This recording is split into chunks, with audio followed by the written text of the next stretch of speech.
Now, she has been championing the cause of cooperative, women cooperative movement in the country, representing as a president of the Working Women Forum, Indian Cooperative Network for the Women.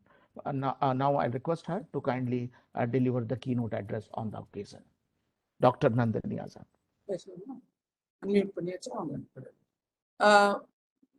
Mr. Mishra, thank you very much for this very interesting discussion where you have had a pan India, galaxy of speakers from different sectors, and under the leadership of the cooperative secretary, the dynamic cooperative secretary, Shri D.K. Singh. I would also like to take this opportunity very quickly to welcome our new chairperson, the Union Minister for Cooperative, Shri Amit Shahji's effort to spread the packs, the primary societies at the grassroots level and with budget allocation. The vision of setting up the cooperative ministry, we all may have envisioned, but it was really, we can take credit for it, but it was the vision of the Honorable Prime Minister and the execution, including for digitalization, that is very essential, has been initiated by the Honorable Cooperative Minister's vision. Our own Secretary, Shri D.K. Singh ji, who will inaugurate this important event, a webinar on women's role in grassroots level cooperatives, has initiated the process strongly.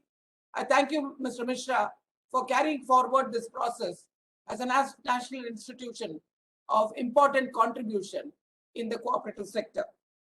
In my keynote address, I would like to highlight my several decade gender and governance issues in cooperatives, but in points. As an overarching statement, women remain tokens in cooperative governance in mainstream and mixed cooperatives. In the Asia Pacific study that I undertook, gender is more than a statistic. My study of 18 Asian countries showed that only 10% women are in boards over the last 20 years. They only moved up 3% from 2000 to 2050. I would kindly request the Registrar of Cooperatives, Ministry of Cooperatives, to kindly ensure that the national multi-state cooperatives fulfill the Supreme Court mandate of women's quotas on the governing boards as per Supreme Court mandate. This would set a great example for primary packs that the Union Cooperative Minister and his vision of multiplying in each village for 2024. As we say in terms of governance in cooperatives, charity begins at home. So therefore, he should kindly pay attention to this very important issue. What are the global commitments for women, which has been reaffirmed by national and international covenants? You have the UN Sustainable Development Goals, 2015, gender equality number 5. Gender equality is fundamental for global growth and poverty reduction. 2, CEDAW, the UN Convention on the Elimination of All Forms of Discrimination Against Women. International Labour Organization recommendation number 193, 7.3 in brackets, increasing women's participation at all levels in cooperatives. Having said that, there are several ways to enhance women's role in this. By fulfilling quotas for women, by nomination and by election. Implementing policies that foresee quotas or targets for women's participation in cooperative boards and government incentives for women producers can increase their membership in producer organizations, including FPOs. Implement gender-sensitive laws with positive ramifications for women's status, promoting and facilitating collective action. For example, when we were denied to form a multi-state cooperative 25 years ago, we took out a demonstration to the governor and we could give our case that apart from Tamil Nadu, we would like to be a multi-state, and it happened. So there are many, many ways of governance. Also, like NCCT does, we also do leadership training and capacity building to grassroots women leaders in the Working Women's Forum and Indian Cooperative Network for Women that I'm honored to lead, with 600,000 women workers in 4 states of South India, in Tamil Nadu with 14 branches and members in more than 267 states. What are the significant milestones in the Asia Pacific for women in governance? One is the Asia Pacific Cooperative Ministers Conference, which passed a historic resolution and adoption of 33% reservation for women at all levels of cooperatives, of which I was in the front level, and succeeded in Hanoi 2017. I also put before them my study of 18 countries, gender is more than a statistic on gender desegregated data that they assessed. And this was one of the reasons that led to the 33% reservation at all levels in the region. I also find that while women's representation in cooperatives at the higher levels, echelons, was not significant at the decision-making levels, the new trend, the decisions, the issues indicate new threshold of change for women. So just by looking at the board also, you can't decide that women are not in the cooperative movement. Women are significant in the cooperative movement. But in the mainstream data, you will hardly find 22% out of the 100%. The ratio of women chairpersons in Asia increased from 7% in 2005 to 10 in 2016. Ratio of women vice chairpersons increased from 18% in 2005 to 23% in 2017. What are the recommendations? Amongst others, for gender integration and cooperative governance, the following: the formation of gender equality committees, gender focal points, increasing membership of women, gender disaggregated data studies, tracking equality indicators, such as women's participation in governance, management, and membership. The study that I happened to do mirrored the challenges and limitations of the region's women citizens, tempered by the patriarchal tendencies. Yet it highlighted that strong women social people's movements and engendered by far-reaching government policies, we have now a new Ministry of Cooperatives and laws, can spur women's participation in cooperatives. I'd like to spend a few minutes telling you about our own work. The Indian Cooperative Network for Women, promoted by the Working Women's Forum India. Our women can petition honorable ministers and prime ministers or take out demonstrations for cooperative issues and cooperative cause on a legitimate basis. So therefore, this is part of the governance issue. The governance is not only asking men on male boards to kindly put us and nominate us. No, it's also to show the power of the mass demonstrations, to show it to them that we are viable to be in positions of power. Our strategy in governance, the WWF and the ICNW, has been, first of all, engage poor women in productive activities for overall empowerment. We have been the first women's cooperative in India, in South India, for, by, and of for poor women, initiated in 1981. All women CEOs, all women board, all women members and staff. We facilitate access to credit, new skills, and employment. We have disbursed credit loans to nearly 600,000 workers with a 90% recovery in approximately 6,000 slums and villages. We also work in nearly 25 to 40 districts of South India.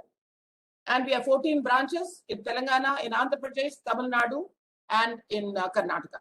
Our members are not very small and medium size. They are very tiny. Vendors, hawkers, fisherwomen, landless women, etc. 276 occupations. It's an innovative bottom-up structure. And you can have a fisherwoman on the board. You can have a woman who's selling vegetables as a treasurer or as a vice president. We form credit groups. That is our structure. They have their leaders. They go up to the regional level. And this is how we find the solutions. Groups and cadre are the solid foundations of governance. What have been the key benefits of our computerization? Because I know the Honorable Minister has been very keen on computerization and digitalization. They've even earmarked a budget for it. This is also part of transparent and good governance. Daughters of poor fisherwomen and laborers are now software people. We are the home, Silicon Valley of India, in South India. So these poor women are now running a software problem. This dramatically reduced our processing time, more efficient field management, banking operations made easy. We are therefore a role model for integration of gender in cooperatives, because you have the mixed cooperatives, you have the women-only cooperatives like us. So as I said before, grassroots women occupy important governance positions. So they can give us the feedback, they can take the feedback. As we are also providing them an opportunity to address their challenges at home. That is also governance, the governance of the household, the governance of the community. All these are also governance issues. Now, high level of financial output, benefits to members are leadership, economic, business, and personal. ICNW vision demonstrates that even the poorest and the semi-literate women can govern their institutions with the right kind of orientation, etc. One poor woman identifying 10 other poor women in the area, as our union minister has envisioned in the pacts, that by 2024 we will have many pacts nearly in every village. This has infused confidence among members and our model. raise their standard, upholding human dignity and redistribution. Now, I wanted to tell you some of the things that I would like to recommend, because we cannot take the time of NCCT, and as a board member, I wouldn't like very much to do that. And as the union budget has shown, we have this very good cooperative ministry, which is there to help us in getting good governance. Finally, as I say, finally. So therefore, while we what are the lessons that we have learned? We'd like to reaffirm the commitment to women who, in spite of national and international commitments, continue to face discrimination, oppression, and human rights violations. And therefore, we want to make sure that their access to women in leadership in cooperatives, education, and health services training will be thrown open by organizations like the NCCT. What are the lessons that we have learned from the Working Women's Forum ICNW experience? That the poor women have spirit and courage. They can form their packs at the village level. They can train 10,000 women or 1 lakh women as envisioned by the Honorable Minister. Therefore, this is possible to do it with the help of institutions like NCCT, taking up the support of people who have a mass base, who have venues and training, who not only speak in seminars, but who can take up the challenge given by the Honorable Minister and the Honorable Ministry or NCCT and help them on the ground. Also, poverty is not a barrier for poor women to become leading agents of change. Use their capacity and give them the opportunity.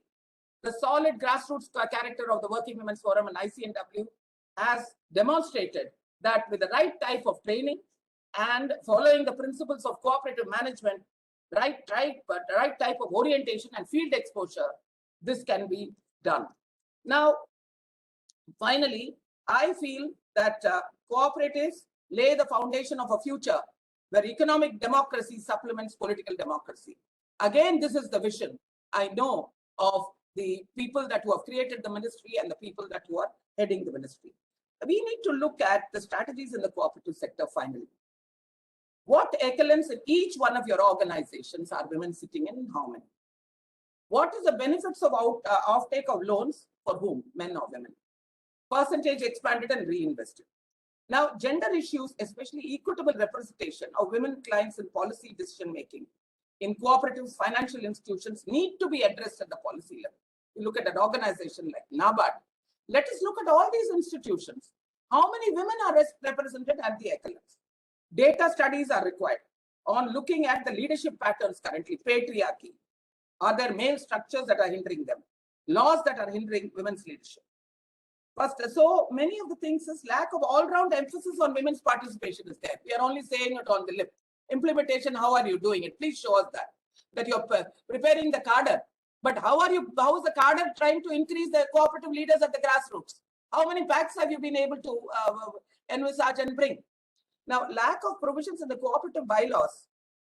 Women often are unable to utilize cooperative structures. This is again for the department to look at, and for think tanks such as and training institutions like NCCT.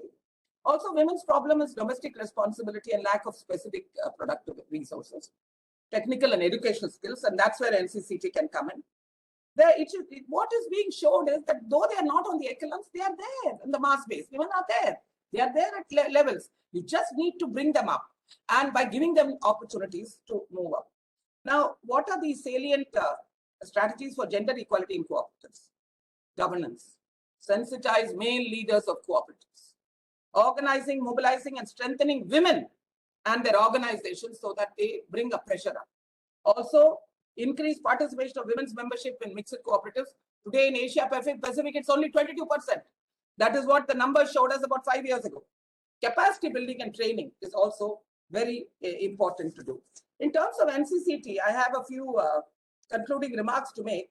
That the NCCT did a fantastic webinar on a roadmap for establishing gender focal point center and training institutions of the National Council for Cooperative Training. I would say that one of the best things they ever did, and this seminar came out with the gender focal points.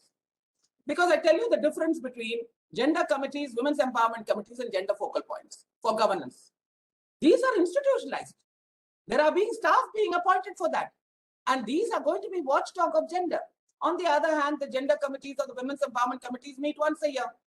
What exactly is the power and authority of those committees, which the gender focal points have in every institution of the NCCT, 17 of the institutions. So I had an opportunity to chair the meeting as the only woman board member. And I think they are moving in the absolutely the right direction, that they have said the directors of the training institutions would go gender training much ahead of their time. They are having the vision. Then module for different gender training programs.